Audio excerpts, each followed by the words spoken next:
everyone, I'm back with the next video. तो students आज आपका नेक्स्ट चैप्टर स्टार्ट होने वाला है। I mean new chapter start होने वाला है। That is linear equations, pair of linear equations in two variables. Okay, तो लास्ट क्लास तक हम लोगों ने 2 यूनिट कवर कर लिया है, रियल नंबर्स और पॉलिनोमियल। ठीक है, आप हमारी वीडियो के साथ अंत तक बने रहें ताकि आपको जितनी भी वीडियोस हैं, जितने भी कंटेंट्स हैं, वो सारे ही कवर अप हो पाए। मैं कुछ भी छोड़कर आगे नहीं बढ़ूंगी, इतना ध्यान रखिएगा। तो इस बात का ध्यान रखना है। तो आज आपका स्टार्ट हो रहा है pair of linear equations in two variable. देखिए, मैं थोड़ा सा sorry, मैं थोड़ा सा कंटेंट डिस्कस करना चाहूंगी। मैं क्या बोल रही हूँ, यूनिट का नाम pair of linear equations in two variables. Okay, pair of linear equations in two variables. हमारी हैंडराइटिंग एक्चुअली इतनी गंदी नहीं है, बट यहाँ पर उतना बेहतर नहीं लिखा पाता। Hope you will manage. Okay, तो यहाँ पे क्या है कि लीनियर इक्वेशंस के पेयर की बात की जा रही है। तो पहले हम लोगों को जानना है लीनियर इक्वेशन क्या होता है, जो कि हम लोग ऑलरेडी डिस्कस कर चुके हैं, पिछले क्लासेस में पढ़ चुके हैं। लीनियर इक्वेशंस वैसे इक्वेशंस होते हैं जिनकी डिग्री 1 होती है। डिग्री 1 होने का मतलब है कि पावर 1 होता है वेरिएबल का। और तो उसका फॉर्म कैसा होना चाहिए? Suppose it is linear equations of variable x। Okay, लेकिन चूंकि यहाँ पे 2 वेरिएबल्स की बात की जा रही है, तो हम लोग ऐसे करके लिखेंगे।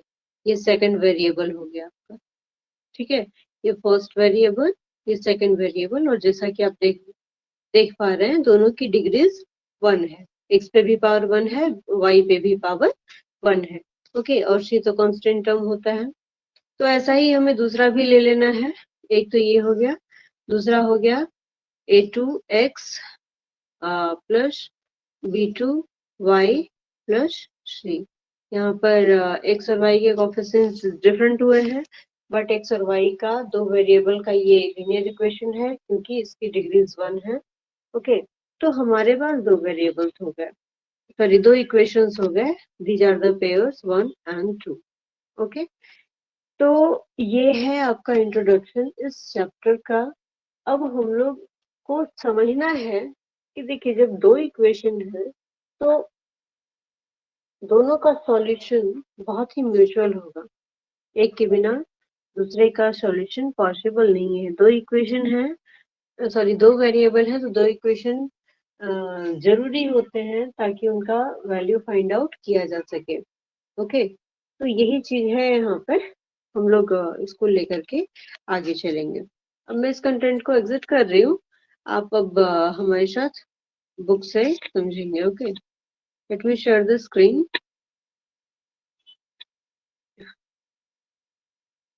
So this is pair of linear equations in two variables, that is unit 3.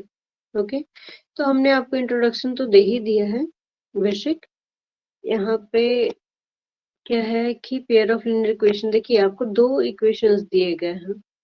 You can see here these are the two equations, 2x plus 3y equals 5 and x minus 2y minus 3 equals 0. Okay, तो आपको इन्हें solve करना है। Okay, तो देखिए, solve करने के बहुत सारे तरीके, बहुत सारे मेथड्स हैं यहाँ पे। इस चैप्टर में हमें स्टडी करना है, बट एक एक करके हम लोग आगे बढ़ेंगे।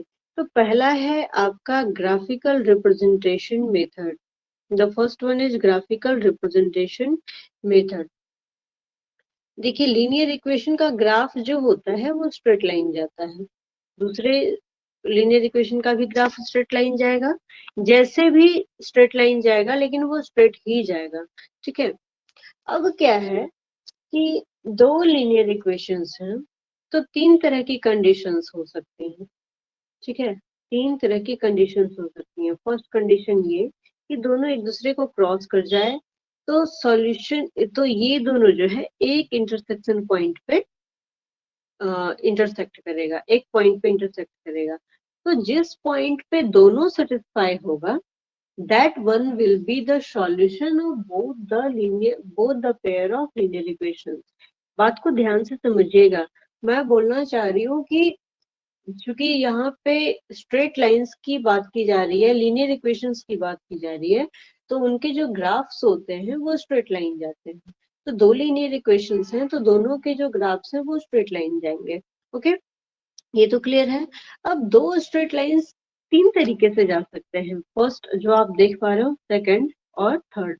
पहले मैं फर्स्ट की बात करूं तो फर्स्ट में आप देख रहे हो कि दो स्ट्रेट लाइंस जो हैं एक दूसरे को एक पॉइंट पे इंटरसेक्ट कर रहे हैं। ठीक है, तो यहाँ पे इस केस में होता क्या है कि अगर वो एक पॉइंट पे इंटरसेक्ट कर रहे हैं, यानी कि वो पॉइंट का जो कोऑर्डिनेट है ना, एक्स और वाई पर रिप्रेजेंट करता है कोई भी ग्राफ, तो उस पर्टिकुलर पॉइंट जहाँ पे वो दोनों ही लाइंस इंटरसेक्ट हुए हैं, तो वो इंटरसेक्शन पॉइंट का जो कोऑर्डिनेट है, that is the solution of both the pair of linear equation, है ना। वो एक ऐसा वैल्यू देगा जो दोनों ही इक्वेशंस को सेटिस्फाई करेगा। इसीलिए वो जो पॉइंट होगा उसका कोऑर्डिनेट उस दोनों ही पेयर ऑफ लीनियर इक्वेशंस का सॉल्यूशन होता है और वही उसका सॉल्यूशन हो जाता है। ठीक है, सेकंड केस में देखिए, आपको देखिए थोड़ी सी भी कंफ्यूजन हो आप वीडियो को रिपीट करके देखेंगे। मैं कुछ भी छोड़कर आगे नहीं बढ़ूंगी, इस बात का ध्यान रखेंगे, है ना। कोई भी कंटेंट मिस नहीं होगा, इसलिए कंफ्यूजन होने की स्थिति में आप दोबारा से रिपीट करके देख सकते हैं। दूसरा केस है पैरेलल, है ना। दूसरा जो केस है वो है पैरेलल। पैरेलल के केस में कभी भी दोनों ही लाइन इंटरसेक्ट नहीं करेंगे, है ना। चाहे वो प्रोसीड किया जाए या सक्सीड किया जाए, वो दोनों कभी भी इंटरसेक्ट नहीं करेंगे। और जब इंटरसेक्ट नहीं करेंगे तो उस केस में होता क्या है कि कभी भी आपको सैचुरेशन पॉइंट नहीं मिल पाएगा, इंटरसेक्शन पॉइंट आपको कभी भी नहीं मिल पाएगा, है ना। यानी कि इस केस में हमें कोई भी सॉल्यूशन प्राप्त नहीं होगा। We will get no solution in this case. Okay, यहाँ हाँ, अब है थर्ड केस। थर्ड केस में आप देख रहे हो कि दो स्ट्रेट लाइन एक दूसरे को ओवरलैप कर गया। ठीक है, एक दूसरे को ओवरलैप कर गए। तो ओवरलैप करने के केस में क्या हुआ, जितना पॉइंट फर्स्ट लाइन पे था उतना ही वो सारे ही पॉइंट्स दूसरे लाइंस पे भी हैं, यानी कि बहुत सारे। और लाइन पे तो इनफाइनाइट पॉइंट्स होते हैं, यानी कि इनफाइनाइट सॉल्यूशंस यहाँ पे अवेलेबल होंगे, है ना। जब हम लोग क्वेश्चन सॉल्व करेंगे तब आप इस चीज को बेहतर समझ पाएंगे। फिलहाल आप लॉजिकली समझिए, है ना, फिगर के हिसाब से समझिए। तो यहाँ पे लास्ट केस में यानी कि थर्ड केस में क्या है कि हमें बहुत सारे इनफाइनाइट सॉल्यूशन मिल चुके हैं। Got it. अब देखिए, अब यहाँ पे क्या है, इस केस में वन सॉल्यूशन, इस केस में नो सॉल्यूशन, और इस केस में इनफाइनाइट सॉल्यूशन। इस केस में इनफाइनाइट सॉल्यूशन अवेलेबल होगा। ठीक है, तो ये रहा आपका कंटेंट। इसको ध्यान से देखिए और समझिए।